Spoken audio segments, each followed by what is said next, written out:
Hello, everyone, and welcome back to another Moxtober Daily Recap. For those of you who don't know what Moxtober is, it's an annual event where for each day of the month of October, there's a one-word prompt, and based on that one-word prompt, people perform creative endeavors related to the game of Magic the Gathering. Most people make custom card designs, which is what we're going to be looking over today, but people also make deck lists, articles, art, anything creative related to Magic the Gathering. Joining me on today's episode are Juliet of the Beacon of Creation community and that damn Pipsqueak from the MSC community. Um, as always, you can find designer credit for all of the cards we talk about today in the description, as well as instructions on how you can submit your own cards to be potentially considered for these daily recap videos. Um, but unless there's anything other than that, I think we can get into it. I So, can Sounds good. recite the first paragraph of Charles Dickens's Great Expectations for you, but only be a little bit relevant. yeah, I feel like we could definitely work that around to like waxing eloquent or something, but that would just be a It's that stretch. it's about being named Pip. That's the Oh, okay. Uh, I'm not literary at all, so that one went right over my head. Okay, so first up, I'm going to be going to the mtg.design file and talking about Candlekeeper. So this is red and a white for a 1/1, um, and it gets +1/+1 for each card exiled with it. And whenever it attacks, you get to Impulse Draw. So the idea is it grows bigger and bigger over time, but if you want to get the card advantage, um, you're going to have to start giving up some of that attacking power, which obviously kind of heavy-handedly in the flavor text. Which will you choose, Warmth or the Wick? Um, so yeah, I like that there's like an element of play here. I like that there's that kind of candle flavor of like burning brighter, uh, or just like using up all your resources. So I even think that this could, honestly, as a uncommon, I could maybe see this pushed to 2/2 with no other key, since it has no other keywords, but maybe I'm a little wild for saying that. But overall, I think that the card is a really interesting and functional design with a lot of play behind it. yeah, honestly, I think I might rather than make it a 2/2, just give it vigilance as a reason for there to be white there.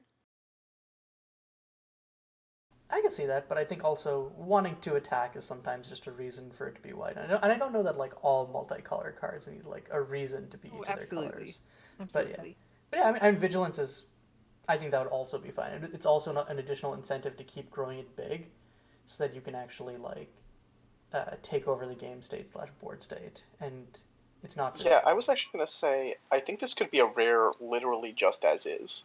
I think this is a very powerful effect in constructed magic, and design-wise, kind of looking at the specific aspects of it, I really like how it makes the feel bad moment of I exiled a card I can't play like less painful because at least it's bulking the creature up. Although I do worry slightly that it's going to encourage players to do some things incorrectly, like not take the free card advantage whenever they can, and instead potentially overvalue having the slightly larger body. But I think the card is really neat, and I imagine it would play quite well. Yeah, I agree. I think constructed is a really interesting place for this card. But yeah, okay. So Pip, since you're the guest for today, what card would you like to talk about first? Oh boy. Um, let's talk about a little bit of a big one, which is Zujela the Storyteller and five miscellaneous stories associated with her. Um, so, Zujela is a 4 mana 2/2 flash, and when she enters the battlefield or attacks, you wax. And waxing is you either change the story in your command zone or put a +1/+1 counter on it. Um, so that then obviously raises the question, what is a story? So we have 5 stories, one of each color, uh, each of which associated with a set that's in MSEM actually. which is Magic Set Editor Modern, a format that I run and Caillou plays. Um, and each of them just really does a great job of both selling the plot of each of those sets, as well as just being an individually interesting card to play with or draft around. And I think this is a really cool way of doing, kind of conspiracies, but conspiracies that you can power gate slightly behind having to actually play a creature or an effect that allows you to unlock them. Yeah, I will shamelessly admit this was also on my list.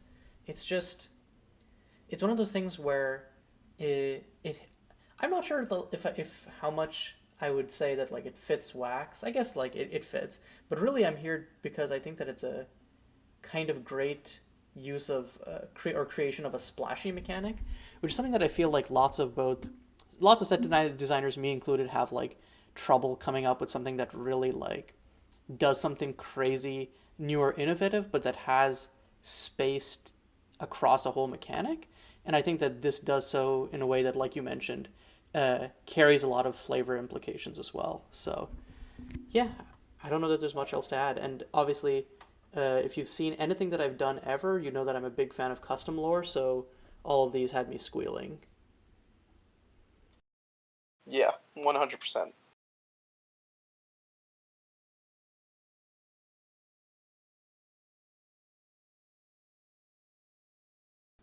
Hey, Juliet, what were your thoughts on these? Oh, I'm a fan of anything that gets more of that kind of story involved. I think playing in kind of the command zone adjacency space is it's worth doing. And the idea of pulling in potentially different sets and different stories is it's a cool opportunity. Yeah, I didn't exactly have enough airtime right there to show off all of them, but again, they're all linked in the MSC file, and you can check out all five, or you can just pause the video since I briefly flash each of them. So, but yeah, next up, what's going to be your first card, Juliet? So looking on the MSC, a card by iemcd, aka Ian, Waxlash. It's a single red instant, deals 3 damage to any target without a resist counter on it. Put a resist counter on that player or permanent. Uh, I think this is a really fun like way to do a bolt. Obviously, the first one is relatively equal to a bolt unless there's other effects with resist counters in kind of the environment or format. But each successive one, there is that kind of buildup of resistance that layer of wax hardens into a kind of armor. And a lot of times you're targeting things that, you know, you're killing if it's a permanent. But the kind of edge case there, I think makes me more comfortable with this than just printing another bolt or chain lightning or anything like that. And I'm a fan of it. Yeah, I have very strongly mixed feelings about this card because I think it's a very cool downside bolt, and I think it does a good job of slightly reducing the power of bolt um, as a burn tool that goes at face and kind of ends the game really quickly. But I don't think it actually addresses the issue that's present with bolt in you know other environments. Bolt just does a really good job of instantly invalidating any creature with toughness 3 or less that doesn't generate, some form of value when it enters. And you just never aim this at a creature if the downside matters. So the resist counter portion only really matters on players and maybe to a lesser extent planeswalkers. So I think there's definitely a seed of a cool idea here, and it's possible that in a larger set where you have more cards with resist counters, that this starts to look more interesting slash fair. But I think as is, it doesn't actually meaningfully change the parts about Bolt that make Bolt kind of a bad design. Yeah, I think so. It'd be interesting if it was like a lava spike and then they get a resist counter, because then, a, at least in multiples of itself, you can't exactly dome a player. Or maybe the resist counter could be like uh, something where they take one less damage from spells named Waxlash, so it gets worse over time. Um, or like like Waxlash deals 3 damage to any target without a resist counter on it. That permanent or that permanent's controller or that player gets an emblem with if a source named Waxlash would deal damage to you or a permanent or you control, it deals that much damage -1 instead, something like that. Also, to the question about this being in an environment, I remembered something vaguely about that, so I looked up on the Discord. It looks like these are a follow-up to some designs that Ian made last year for Moxtober etching, which is kind of just using resist counter. Resist counter is just like a tracking thing that can then translate into choice-based effects, essentially, like pick your poison style stuff. But yeah, so like it looks like the intent would be like in an environment with more of these. Yeah. If I was going to do something along your emblem lines, I think I would do like a downside Kindle sort of mechanic. Um, Waxlash deals, yay amount of damage to whatever type of target. Uh, -1 for each card named Waxlash in your graveyard. Um, which is kind of like a weird downside. We don't typically see a downside Kindle, but I think that would probably be a little easier than an emblem.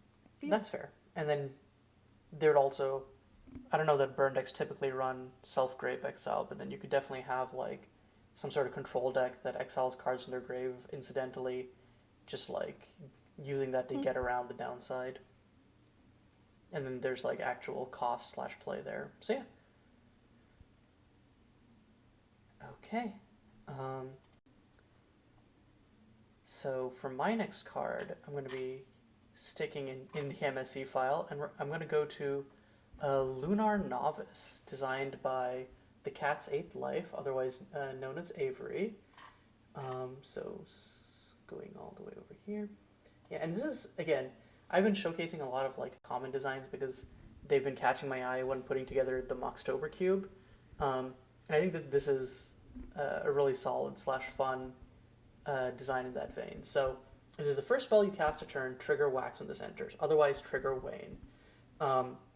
So normally it's a 2/2 that gains you 3 life on ETB. Still like a good rate. I think that like that's still like a pretty respectable thing for a bear to be doing. But if it's not the first spell you cast this turn, you get to put a +1/+1 counter on target creature you control, which means you can either enter as a 3/3, or you can like kind of move stuff around on maybe more evasive creatures. And I think that lots of mechanics that try to capture like this or that kind of flavor, I think end up failing because their trigger conditions end up being too complex. Almost even Daybound and Nightbound in their most recent set. At least I think I'm less of a fan of it than most people, but I think that it ends up using a lot of words for something that should be a relatively straightforward flavor hit. And I think that where this succeeds is I feel like it has that this or that flavor connotation, but also mechanically it's just very straightforward to figure out what you want to do sequencing wise. And yeah, like and makes you like think more about that type of stuff. So yeah, I think it's just interesting in the way that it makes you reevaluate your plays in a turn, has that and like has simple but strong mechanics focus while also being pretty flavorful. Yeah, I think the flexibility there is appealing. And commonality is great. Um, I think the other thing that I really like about this card is how easily I can see this being part of a larger set. And the play that this has, where you're trying to engineer turns, where you can get your Wane effect off, or where you're trying to sequence the 2 or 3 spells that you have in hand to get the maximum benefit of each of them, that sounds really interesting and fun. I think there's a slightly unfortunate thing, which is you kind of are priced into making sure that all of the Wane effects are better than the Wax effects, just because it's harder to cast a spell for Wane, so you want to reward that more. But I don't know. I just think there's something just genuinely very simple and clever about this. Yeah, once again, kudos to you, Avery. But yeah, next up, what's going to be your next card, Pip? Um, Next, I'd like to flag. Let's go with Wax Poetic. So, Wax Poetic is 1 in a red for enchantment. When it enters the battlefield, you draw a card, and when you cast your 8th spell each turn, you win the game. So, this is a very flashy card. I'm not. It's one of those things where it creates this aspirational experience for players to try and achieve, and even if it is kind of unrealistic, it's exciting, and at least the card replaces itself, so you don't feel too bad including it in a deck. And while a lot of people took this route, I do still appreciate everyone who interpreted wax as something other than, uh, you know, something related to candles or the Mm. moon.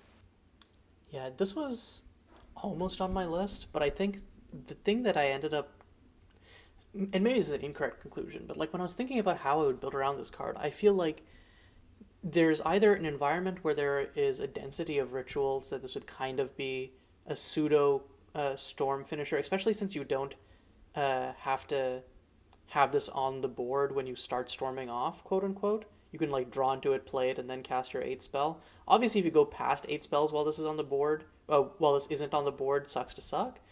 But yeah, and then my thought was, okay, how would I make this work in an environment without good rituals slash otherwise storm pieces? And I couldn't really think of a way to make it happen.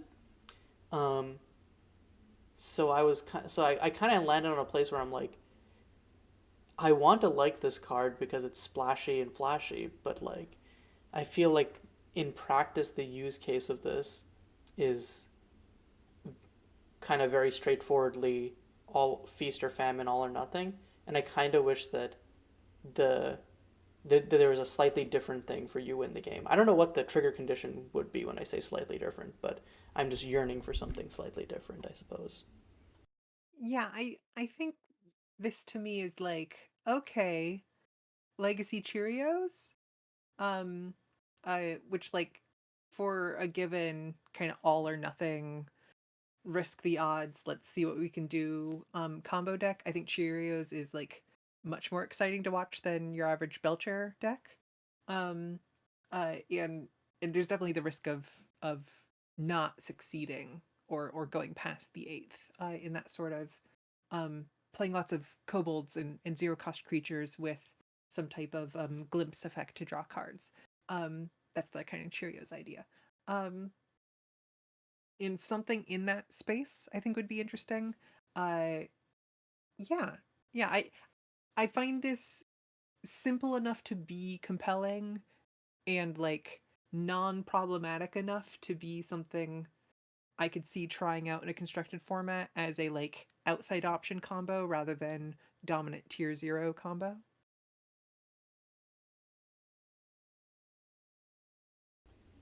Okay. And with that, what is your next card, Juliet? So my next card is going to be on the MSC. It's Icarian Angel by Bracsonian. It's Esper mana, creature, human, artificer, flying, vigilance, can't be blocked except by creatures with flying. When this deals damage to a player, draw a card and put a height counter on it. Then if then if it has three or more height counters, sacrifice it. It's a 4/4, rare. Um, we got a fun vexing sphinx kind of thing going on here. Um, it's a nice Icarus myth style thing. Uh, yeah, I think this is simple, straightforward, and exciting. It gets the kind of theme of Icarus across pretty simply. Um, and I think the payoff makes sense. Hypothetically, your success rate on this card is you pay 3 mana, deal your opponent 12 damage, and draw 3 cards. And that's not bad.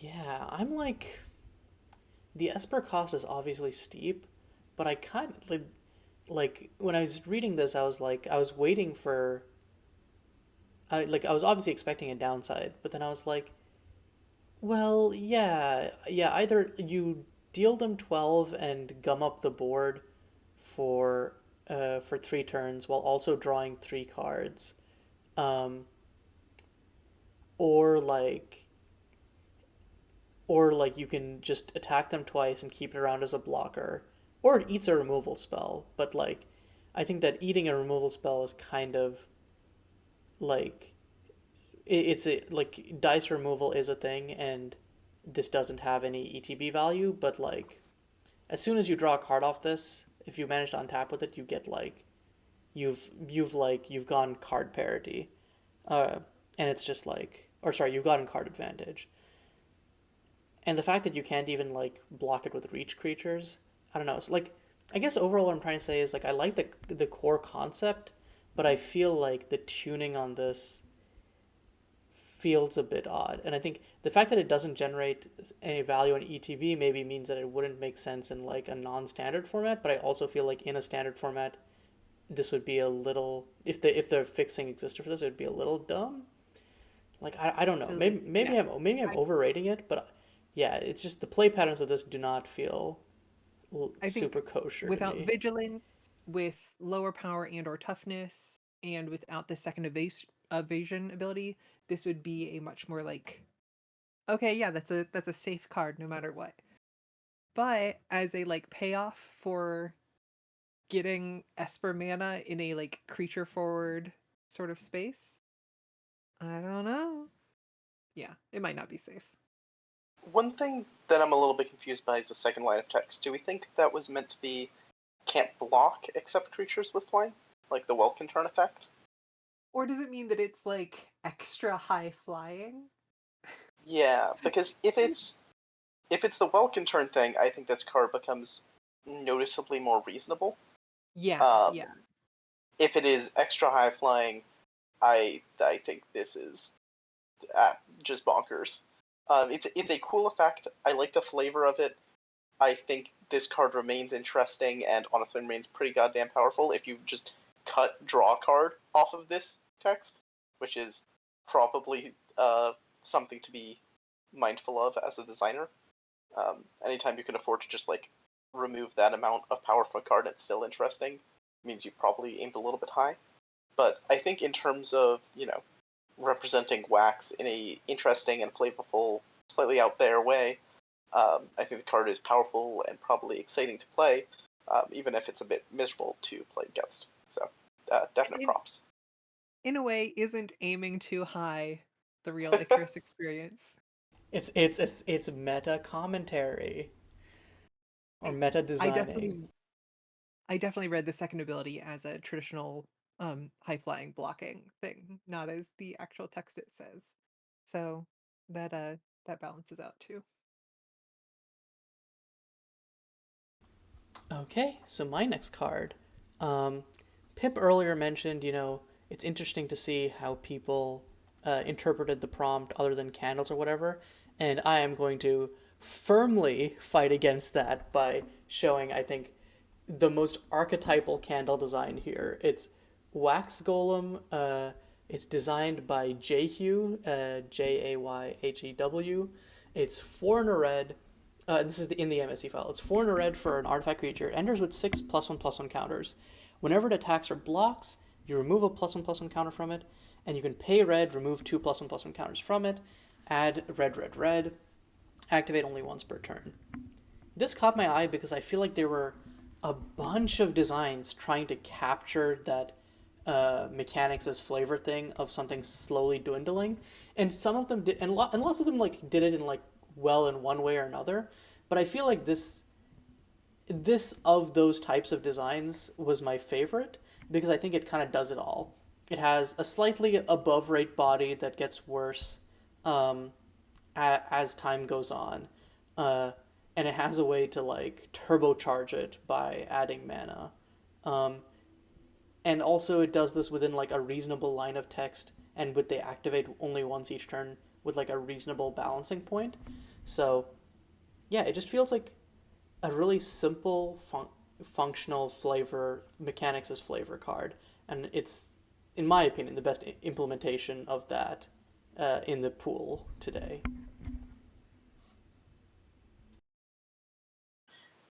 Yeah, I think there's a lot of interesting play to this design where you're kind of trying to decide whether it's better to be attacking with it or using it as this kind of roundabout mana rock.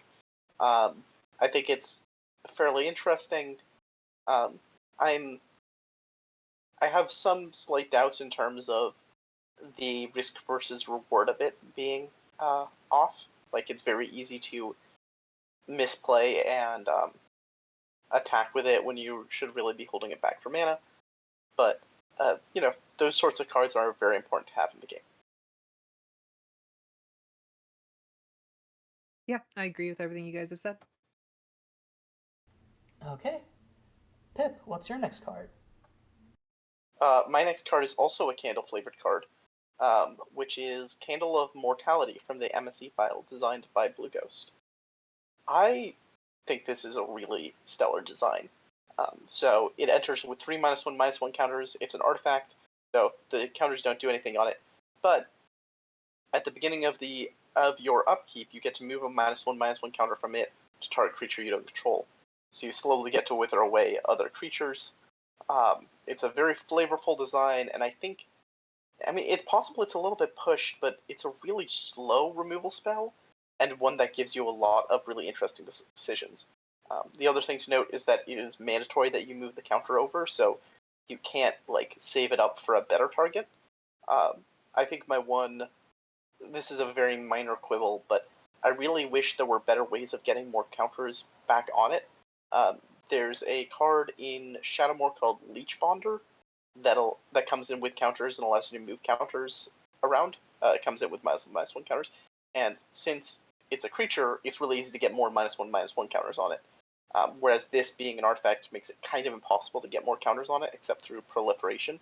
So it's kind of a one and done effect. Like, once you play it and move its 3 counters, it kind of just sits there.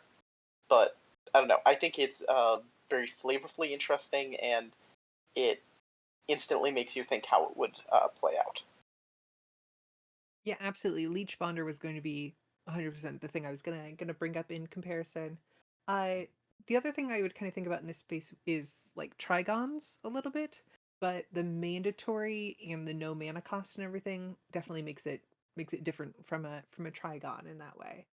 Uh, it it hits the flavor so much stronger than I was expecting. There's a lot of candle cards today, and the idea of here's the candle, it is ticking down and is having the effect with each tick down without needing to have wax counters, and anytime a wax counter is removed from this X, Y, and Z, um, doing this with a mechanic that you would see in just any set, like -1/-1 counters, makes a lot of sense, and it works as a flavor for COD. Yeah, and this is a minor thing that made me a little happy, is that the artifact sticks around after the -1/-1 counters move off, so it feels like the flames burn out, but you still have the little candle stump or whatever at the end of it. So I was like, I definitely saw a lot of things where after there's no counters on it, you sacrifice it, and I thought that's kind of an extraneous line of text. You don't really need that. The flavor still comes through. But yeah, I agree with everything you guys said about this mechanically. It's super simple, but it gets the job done, and it has, because of that mandatoriness, there's interesting play slash it doesn't make your opponent feel like, oh man, I don't want to run out this creature because then it'll get small, because then you can change your sequencing to play around it in some fashion. So yeah, big fan. So what's your next card going to be, Juliet? Um, let's see here.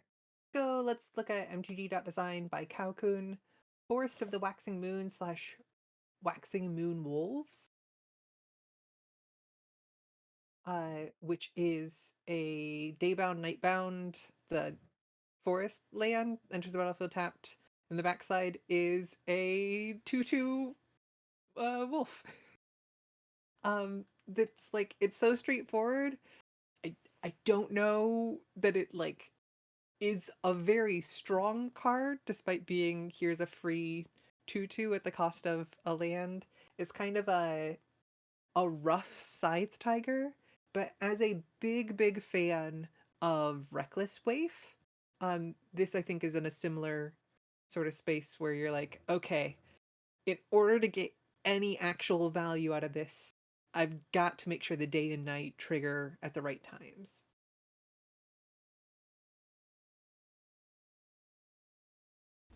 Yeah, I'm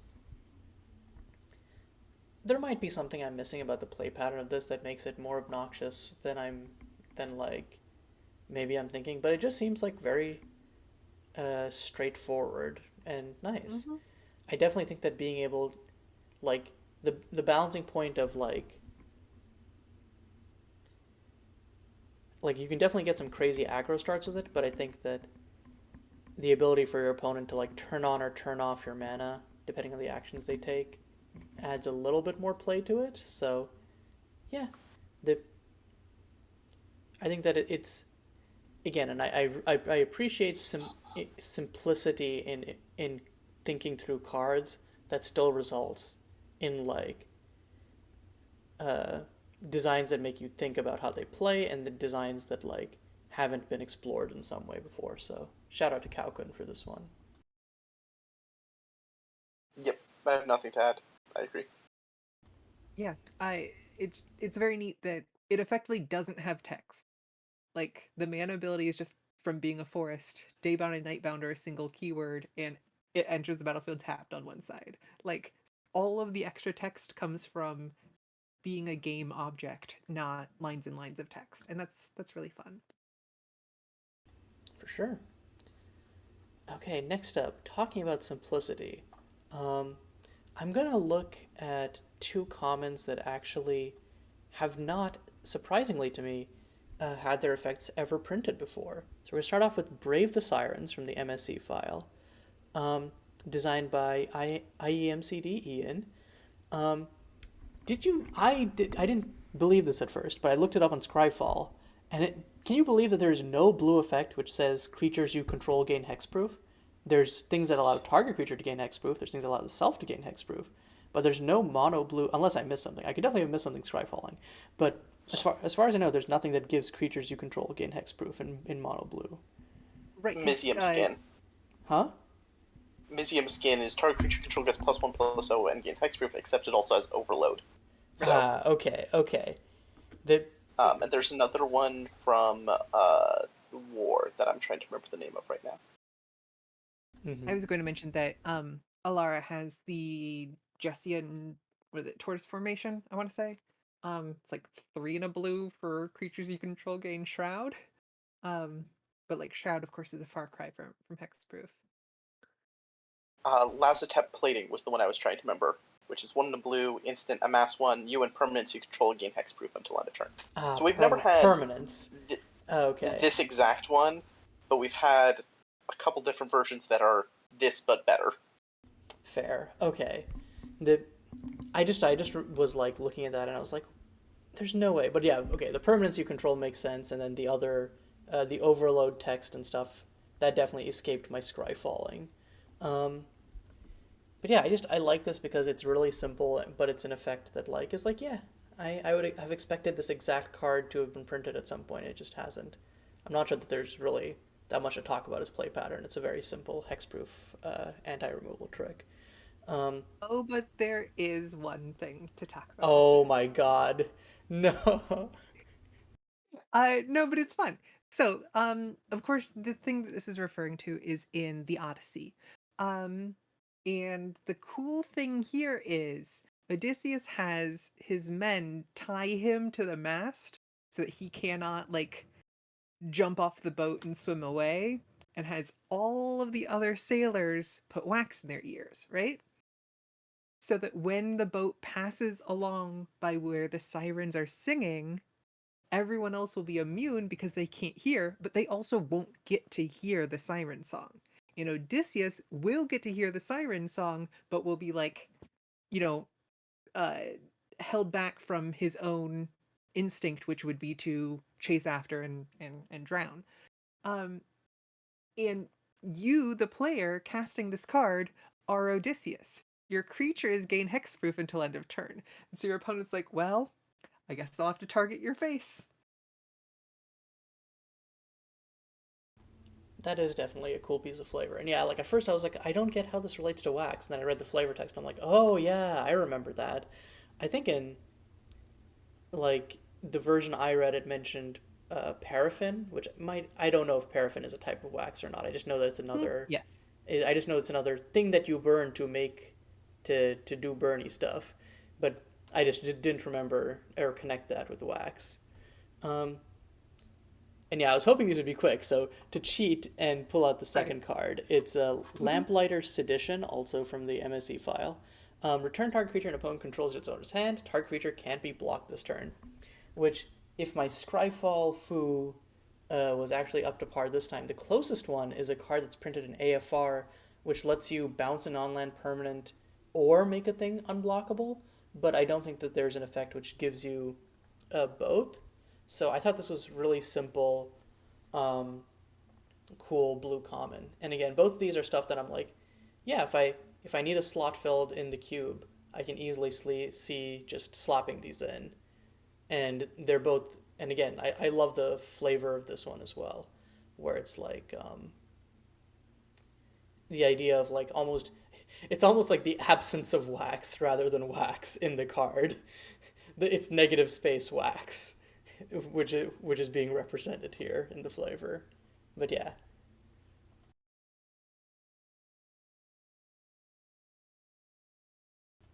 yeah, I don't know that there's much else to say about this one. So unless anyone has something to say, uh, Pip, what's your next card?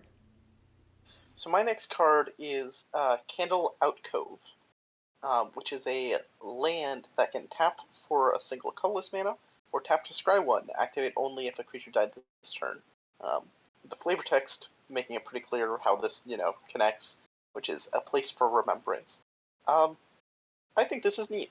I like how it successfully, does another reference to candles, which we've now seen several times, but kind of takes a slightly different angle at it.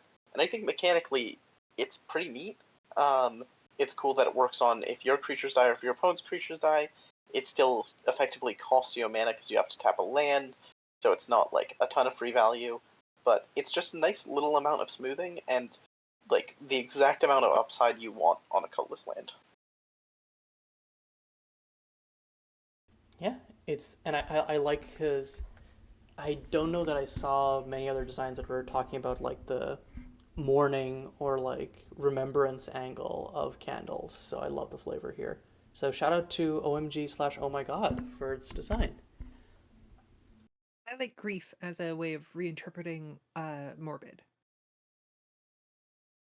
Yeah, just that like, especially since I think morbid has like such specific flavor connotations, turning that around and being like, yeah, creature's dying, we don't have to just have it. And that's I think I wish they would do that a little more with ability words. I understand why they don't because it makes it hard to like track stuff mechanically over time slash between sets. But I think it would be really cool to have different ability words for the same um, game action, Yeah. just for Hmm. like, especially since they're open to kind of playing it fast and loose with italicized text recently with the AFR flavor words. So, but yeah, Juliet, what's your next card going to be? Um, let's see here. Uh, let's look at Wax Ironic. It's on mg.design. I believe it's also in the MSC. By Wobbles. It's an instant for white black with counter target spell or ability that targets you or a permanent you control unless its controller pays 3 and 3 life. The Prismari aren't the only ones with a reputation for grandiosity. Uh, Yeah, I kind of wonder if the price is a little steep, especially with, or no, no, no, okay, yeah. I kind of wonder if like I don't know, it could just counter it outright and maybe make them lose 3 life because it's a two color counter spell that has like a very specific like you can it's only spells that target or spell abilities target you or permanent you control. So I feel like you could just forgo the pay 3 and just uh, spike them. But I like the expanded space for this in white black. Yeah. and given that it's like, it is a Punisher sort of tax, um, though it's more a tax than a Punisher, I suppose. Um, it does feel like, hey, are we overpaying for this at 2 mana, but also you're paying white and a black. And I think for a limited card, for a card that some people might put in their white black but no blue color identity commander sort of thing, sure, it's a reasonable rate for protection. Yep. I suspect this is actually kind of a little bit on the weaker side because Mm-hmm. you can get this basically unconditionally. Counter target spell or ability that targets you or permanent you control for 2 mana. But honestly, this is one of those things where the added extra little bit of, ooh, but it could cost them 3 life, makes the card look better. And I think it makes it more exciting of a design. So, solid. And I think this is we've seen, waxing poetic, but waxing ironic was not something I like assumed that there was going to be a card waiting there with that name. So that was nice to see. Mm-hmm. And I think that like it nails the flavor in terms of just like what the Silver Quill are about. So yeah, I think that it's fun, especially I think that like people love to revisit the flavor of planes with a lot more established lore, like Innistrad. Especially we've seen like so many Daybound, Nightbound so far, but like uh, I think that it's definitely a testament to the identity of each of the Strixhaven colleges being established, that we're seeing cards played around them despite already having stuff analogous in the color pair because of Ravnica. So yeah. Um, so for my next card, we're going to be moving over to mtg.design and looking at Obsessed Waxcrafter. So this is 2 and a white for a 1/2, so a little bit underrated, but at the beginning of each end step, if you don't control a wax creature, you make a wax golem with this creature's power and toughness are each equal to Obsessed Waxcrafter's power.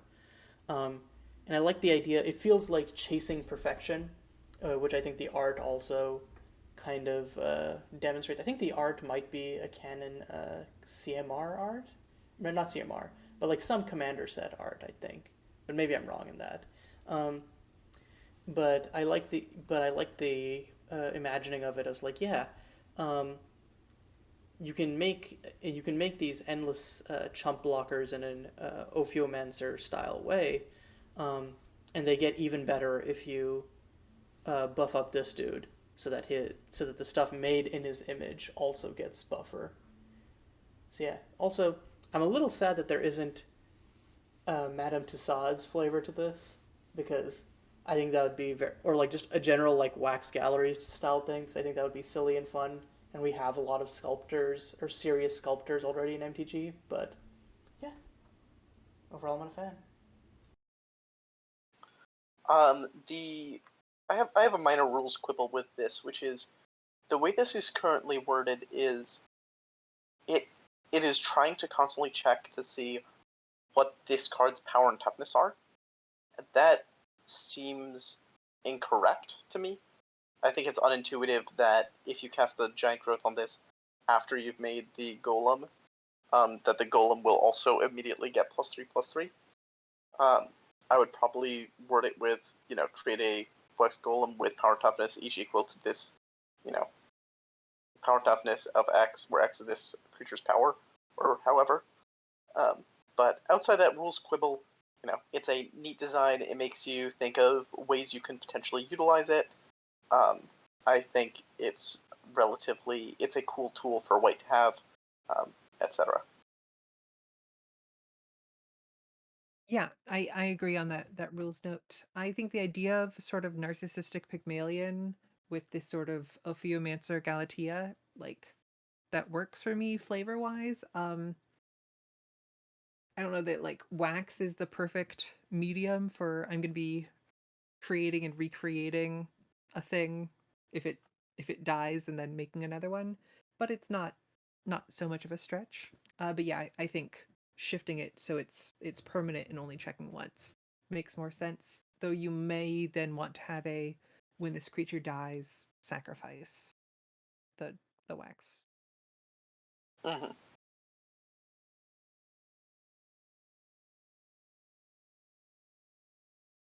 But yeah, Pip, what's your next card gonna be? Okay, let's go next to Waxing and Waning from the MSC file. So, Waxing and Waning is a planeswalker made by Queen Emily on the MSC server, and they are every color except for green for a 4 loyalty starting planeswalker, and it appears to depict a couple, which is incredibly cute. +1, you draw a card and gain 1 life. +1, deal 1 damage to target player, they discard a card. -2, impulse 3. So, this card is fascinating to me because it is simultaneously a little bit one note, and at the same time, it kind of does enough different things with that one note that it's exciting. So the fact that the 2+1s are obviously paired in ways that make them, direct opposites of each other. Either you deal damage to your opponent and they discard a card, or you gain a life and draw a card. Either way, there's a change of 1 life and a change of 1 card, but circumstantially one is better than the other, and so you kind of go back and forth on that. I really wish this card had some different -2, because I think the -2 is just like, get more cards. But I don't know, I think this design is very cute, and I think the art and flavor definitely help sell that a lot for me. Yeah, I like how the first ability is very much white-blue, and the second +1 ability is black-red, and I agree. Another -2, because the -2 as is feels a kind of red, but what else are we getting here sort of thing. But as a like combo together, it works for me. Yeah, and I kind of agree about what you said with like it being one note, but kind of like carrying that note well. I'm just like that -2. I really wish that it kind of somehow carried the theme that the first 2 pluses did, and I'm not sure like what that would look like. But I think the little like I like the sequence, and the -2 just feels like it feels like fine, but I'm also just like I would like a little bit more spice, a little bit more something there. Especially because I think some of the designs that Emily has been doing earlier in the week were kind of had that whole package feel, like yesterday's Benvolio. So, I'd um, love for more of a like. I feel like this is a wedding card. This feels like a wedding card, and the minus being like big celebration or the rest of our lives together or something. Some way of tying in either the flavor or those other colors would be helpful. hmm. Okay, Juliet, what's your next card?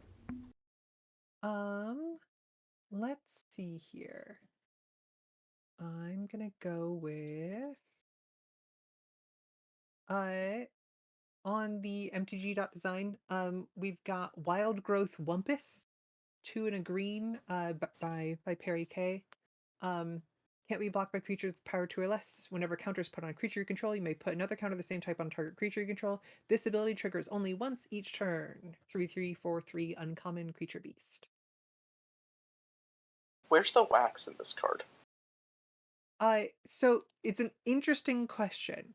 And to me, I think the idea here is we tend to think about waxing and waning as like 2 sides of the same coin. To the point that we think of wax, oh, a candle burning away. But waxing also literally just means growth and the spread of growth. Um, so I think the when you're putting a counter on one thing, you're also putting a counter on another thing. To me, is the wax continuation. Uh, but that's just my interpretation of the flavor. I, I, I think it's a fun little limited card, Yeah, I don't especially know. in a space with keyword counters and things like that. You can spread the counters back and forth across. Yeah, I was looking for the cheat sheet of whether they posted something on the Discord, but they posted yesterday's on the Discord with a little bit of explanation. There wasn't much here. It might just be that because Perry, like Juliet, is doing a Jumpstart remix, where essentially taking an old set and using its flavor to reimagine it in flavor and mechanics to reimagine in a jumpstart context. Might just be that there wasn't much good, and I think it's Mercadian masks that they're doing Yep. for wax. So they're just like, well, Wild Growth Wumpus starts with W. That's close enough, and then mechanically having that thing of growing over time. I do agree, the wax feels very tenuous here, but I like the design overall. I kind of wish it said another target creature you control, so that or yeah, I don't know if that would work as worded, but basically like that you couldn't like stack counters on the same creature, that you spread them out. But maybe that's like not really necessary. But yeah. The I guess a relevant thing is there's a pseudo amass in this like limited jumpstart format. So there's a bunch of, instead of making a token, it's you put the counters on, the army that gets bigger, and then being able to spread those counters around makes a nice surfeit together. Got you. Okay. So we just hit 50 minutes, so this is going to be our last round of talking about other people's designs before we move into talking about our own. So just make sure that you choose your designs with that in mind. I think I'm going to end off on Candelucia from the MSC set file. It's Candelucia, Queen of Wax, designed by Sharkarat. At the beginning of your end step, create a token that's a copy of another target creature you control, except it's an artifact in addition to its other types and has decayed. Whenever another creature you control leaves the battlefield, you put a +1/+1 counter on her. I like the interplay between the abilities, but the fact that you kind of like, I think sometimes with commanders, people can get like a little too specific, where it's like, oh yeah, when another artifact creature with decayed dies, you put a +1/+1 counter. Here I can see like there being some freedom to be like, hey, let's do something aristocratic with the second ability. First ability, just go like Conjurer's Closet style value, etc., etc. Um, and I think the idea of turning it into an artifact with decayed to represent it being a wax golem without having to like say anything else is good mechanics as flavor. Um, yeah, I'm usually not a fan of designs that are obviously very commander oriented, in the sense that I think that sometimes they can get focused on details slash very texty. Not that there's anything wrong with commander in specific. I just think that's like a quirk of how people design for it. But I think that this is an implementation of that I ended up liking a lot. Plus, I think the art is pretty baller. So yeah, shout out to Sharkarat. Yeah, I strongly agree. There's something that feels a little bit odd to me about using Decayed in, outside of black in this way. But on the other hand, red gets to make temporary copies of things, so it feels fitting. I actually really think it's clever how all of the different colors in this show up in very subtle ways, where blue and red are the kind of copying portions, and white is the growing anytime a creature leaves. Um, I I feel like Decayed. I have not been particularly happy with how Decayed plays on things other than the 2/2 zombie tokens, but kind of putting that aside for a second, this looks really fun to play in Commander.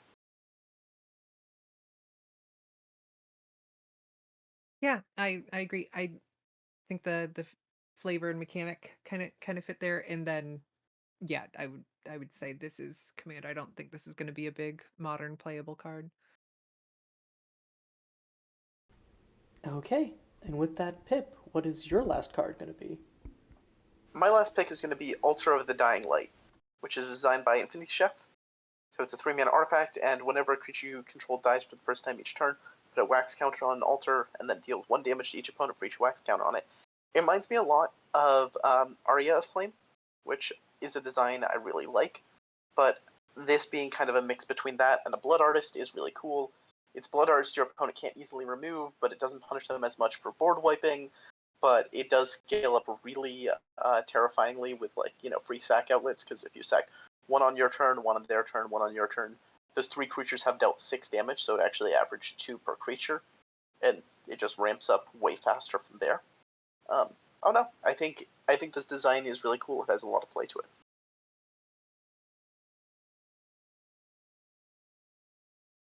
Yeah, I think that it's like there are a lot of little knobs here that I think are easy to overlook, but make it a very tight design. Mainly, I'm thinking of like first time each turn, um, like each opponent, um, and I think that we mentioned earlier that I think wax counters can sometimes be used in a way that like doesn't make sense, but I think here in an artifact where like I think using charge counters or whatever would be functionally similar but wouldn't hit the same flavor notes. I think that it makes a lot of sense like off a creature. Um, yeah, I think it's a really solid design that has a very straightforward place it wants to be in. So I'm a fan. I'm always a little torn between like places and things as places and places as lands versus artifacts, but I feel like that's an easy thing for an altar. That's a physical object that you could describe within a place. And we certainly see plenty of altars as artifacts and even enchantments in magic. So Phyrexian altar, Ashnod's right. altar. Mm-hmm. Mm, um, but yeah, okay. And I think with that, Julia, take us into our last community design card for the day. Okay. Uh let's see here. Uh real simple little one. Looking at mtg.design, designed by Thou Hast Been Pwned, Wax Key. It's an artifact for 0 mana. Sacrifice Wax Key, untap target artifact. Flavor text: infinitely moldable, equally fragile. You get the single useful take. Yeah. Right. Mm-hmm. I I would not print this card. I think it ultimately will only lead to less fun overall in a format, but I could be wrong.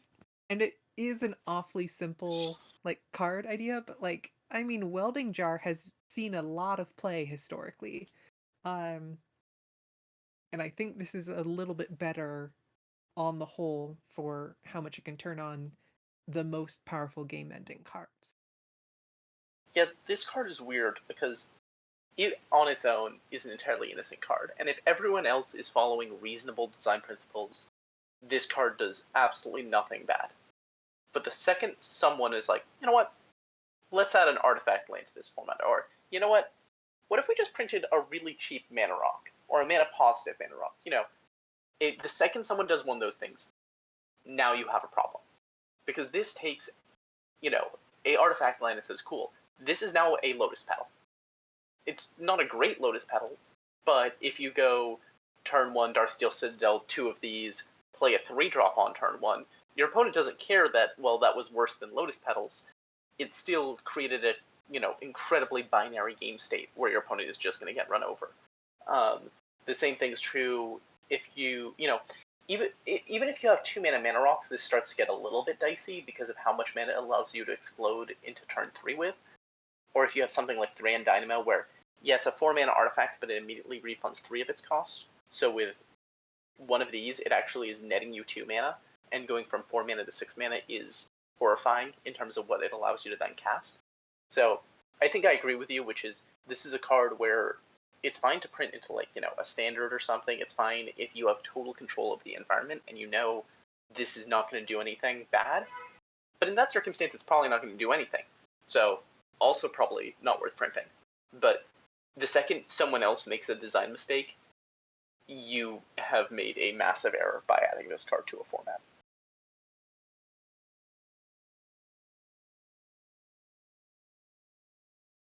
Yeah, it's a card that I like as an art piece, I guess, or like just as like as like, hey, I like this. It's called a key because it replaceable take key, and it's wax because it does it single time. But the mechanical implications are a little oh spaghetti-o. Um, but yeah, I think with that we can move into our individual designs. Like I have been for the past several days, have not actually ended up designing anything for this day. Pip, what about you? Yeah, I also have not been designing things for Moxtober since like day 1 and 4. I think are the only days where I've contributed thus far. But it was really cool to see everyone else's. Okay. And so it's all you, Juliet.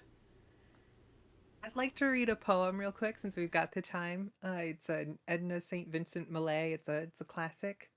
Um, My candle burns at both ends. It will not last the night. But ah, my foes, and oh, my friends, it gives a lovely light. My card is Wax Amalgam. It's 2 and a red for an artifact creature Scarecrow. Whenever you cast an instant, sorcery, or artifact spell, untap Wax Amalgam. Wax Amalgam has tap. Wax Amalgam deals 1 damage to any target and 1 damage to target creature you control. It's a 1/2 for 2 and a red. Interesting. So sort of like you get the upside of being able to untap with artifact spells compared to something like Thermo Alchemist. But if you're not careful, you won't get value out of those untaps without essentially burning away your own creatures.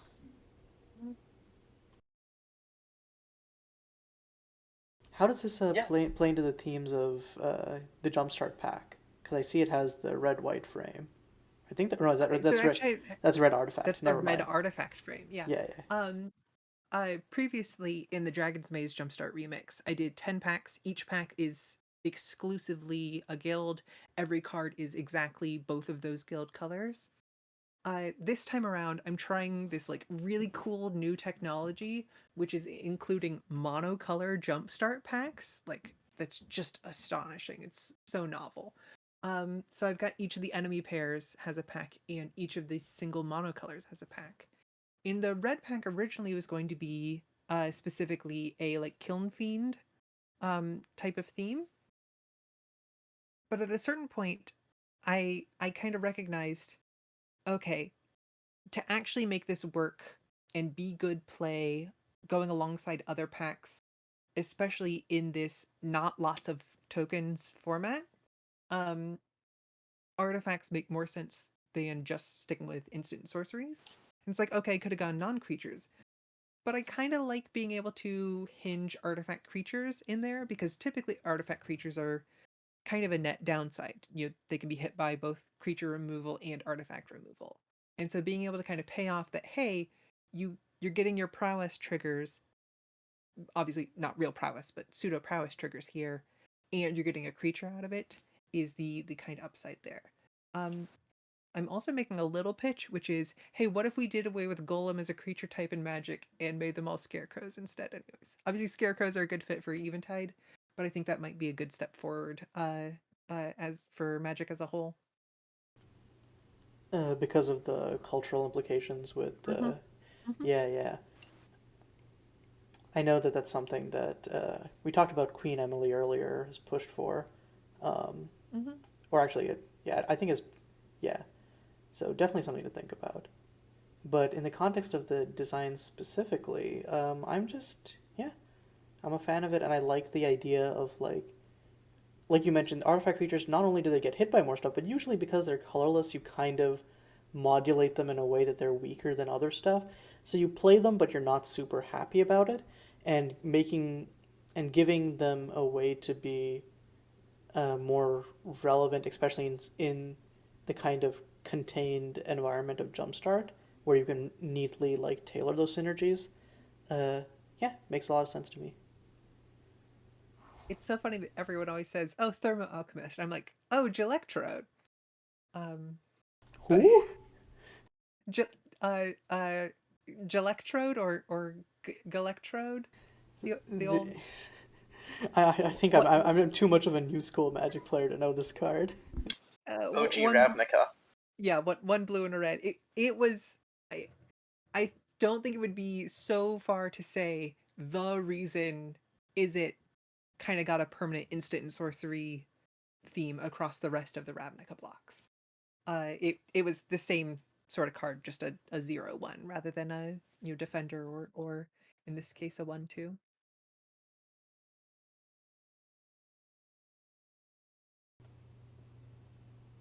yeah,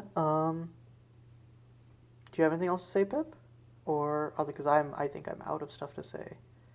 Nope. Design seems very neat. That's all I got. Okay. And hey, we're actually going to be wrapping up within an hour and 10 minutes, which usually I try to wrap up within an hour and then we end up going to about an hour and 15 minutes anyways, so progress. Um, but yeah, thanks Pip and Juliet for joining me today. Um, and as always, thanks to Ancestral and Cajun for helping us set up to collect designs from mtg.design and Discord through LackeyBot into MSC, respectively. Um, Thanks to Bradley Rose, Mark Confidant, and the rest of the Beacon of Creation team for making Moxtober a thing.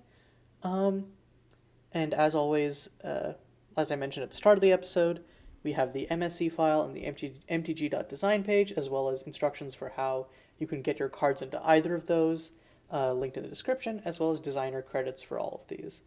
Um, but yeah. And shout out to calendars for giving us months. Shish. What is this? The Georgian calendar or something? Yeah. Shout out George for making calendars. Pretty dope of him, if I say so myself. I love it when October isn't the 8th month. It's my favorite thing. Yeah, it's all Julius Caesar's fault. Mm-hmm. Actually, wait, Augustus did that. It's Augustus Caesar's fault. Both, Sorry. really. I slandered the wrong man.